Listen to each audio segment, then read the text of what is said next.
Hey, how's it going, guys? There was an issue that I ran across last night, and I figured that I'd go ahead and show this tutorial video in case any of y'all have the same issue. So, I was helping one of the fellow classmates, and it's been a long time since I ran into this issue, I'm not going to lie. But on this project, they want us to, let me go ahead and minimize this for now, and I'll bring that back up, and I'll show you how to get to there. They want this to be a SpongeBob character. So just assign a new Lambert material, or you can just use the existing Lambert one, but whenever you create new items, you're going to get some really interesting looks. So under the Lambert material, we're going to, right here where it says color, we're going to click on this little checker icon. From there, we will click on File, and then we'll click on this folder icon right here. From there, we'll go ahead and load up the SpongeBob HD wallpapers, and we'll hit Open. So if y'all have ran into this, I know y'all seen that doesn't look like this. It's actually going to look more like this, where it's, let me go ahead and just bring up my hypergraph. I'll go ahead and assign that selection to material. Oops, not what I wanted. Y'all's are going to look more like this. So to give it this look, I'm going to go ahead and just delete that. I'm going to locate this back to the 0, and we'll go ahead and enlarge it. To give it that look, is what we need to do is we need to go into the front view. We'll go to face, and we'll click on just this face. Do not drag the mouse. If you drag the mouse like that, you'll actually end up selecting multiple faces. We do not want that. So once you have one face selected, and the other way you can tell is if you go up here to display at the top, click on that, scroll down to where it says heads up display. We're going to scroll down where it says poly count and make sure this is checked. So if you end up doing that and you accidentally drag, just double check up here. So you can see right now I have two faces selected, and now I just have one face selected. So once you have your one face selected, click on UV. We're going to come down here to planar mapping. So what we want to do is we actually want to make sure both these faces are selected on the Z-axis. And we're going to hit apply once we have project from Z-axis checked. So hit apply.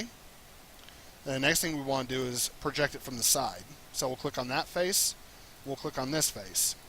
If you're working with real complex objects, an easy way to do this is if you tap space bar or if you tap on the space bar on the keyboard, it'll bring you to this. Then hover the mouse over the window you want, tap again. Oh, come on. There we go. Oh yeah, I forgot to close that out. My bad. Alright, so to select multiple faces, oops, because if you're working with something that's like this, you know, the last thing you want to do is select every one of these faces while you're holding down shift. An easy way to do this is just click on whichever one you want selected and click and drag and keep this inside of the outer edge. As long as it's outside the outer edge, you won't select any of the outside faces. So I'm going to turn this back down to 1 and 1 because that's just absurd. Oh yeah, my computer is not happy with me. Okay, so once you have the side selected, we'll hit project from X-axis. We'll hit apply, and then we'll click on the top, hold down shift, select the bottom, and we want to project this from the Y-axis. And this time go ahead and hit project, and that will close out the window. Let me go ahead and bring this up, exit. There we go. Get rid of that stupid little message. Okay. So I recommend on saving your scene frequently. Like, I highly recommend it. Now, obviously, this isn't what we're looking for. We want this where he's only has a smiley face on one side. So to do so, is what we'll do is we'll come back up here where it says UV. We'll click on that. We'll come here to UV Editor. So if you run into this issue where you try to move it, but it's like, that's not right, it's weird. It's all wanky. I don't know how else to describe it. Simply, let me undo those. There we go. Simply come up here to Modify. Is it Modify? No, I'm sorry. Come up here to Windows, and you'll scroll down where it says Settings and Preferences. and you'll scroll over here to performance settings. You'll click on this and make sure that refresh on drag is selected. From there, as you can see, now it's actually moving a lot smoother. So I'm going to save this real quick. The other thing I want to show is if you come here to shell, sometimes you'll run into this little issue. Now if you can see that we have this little lighter outer edge right here, this means it is moving. There we go. As long as that's moving, then you should be good. The last thing I want to show you, or actually there's two more things I want to show you. One of them is sometimes you might run into this and you'll sit there and try and move it, but nothing happens. If your texture looks like this, simply come in here to polygons and you'll scroll down to unpin selection. And then finally, if you have this selected and this icon is on, oh, it's actually doing it now. Go figure. If this icon is on and you're trying to move it but nothing happens, what is that? Yeah. Sometimes, sorry about that. Sometimes you just have to kind of like come in here to UV, or, I mean not UV, but come in here and click on shell and see if you can translate it like that. If you can't translate it, just simply press W on the keyboard and that'll give you your translate tool. It'll unselect the move tool. Last thing I want to talk about real quick is if you're moving it like this but you're getting these jolted snaps, make sure this icon right here is not selected, and that'll give you the smooth transform.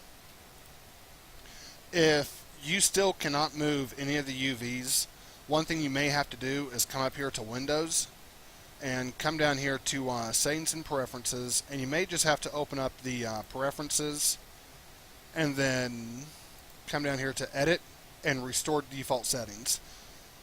Usually that's not the case, but sometimes it can be.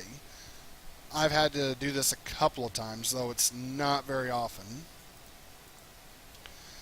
So moving on, we know we want this face right here, but what we want to do with this one is we actually want to scale this down. I'm going to move this over here.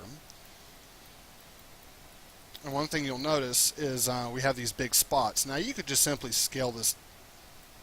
If you have that, just simply press R again and that will go away. Oops. There we go. Now you could just keep it yellow like that. There's no harm in that. But if you want to try and line up some of these UVs, best way to do that is to scale up. I'm just going to scale this up a little bit. I'm going to scale it up like so. There we go. And then all you have to do is just kind of like, I'll move it into position. I actually think I'm going to scale this over like so. There we go. So that's basically how you would do that. Now normally whenever you have a texture map, it's not just a single image like this. A lot of times it'll actually be like the entire body of SpongeBob, but it's all stretched out. It'll still be within the square right here, but that's basically what it would be. So the easiest way, like I said, of this is just to scale this down, move it over to the yellow, and you can do this with the rest of these as well. So that's pretty much going to do it for this little tidbit, I guess you would say. If y'all have ran across any other issues, let me know. I know this isn't the way that they showed how to do it on the FSO page. This is just the way that I was taught how to do it. This is what I've been doing for the past, 12 years now, 14 years, however long it is since I started using the software. So, yeah, that's pretty much going to do it, guys.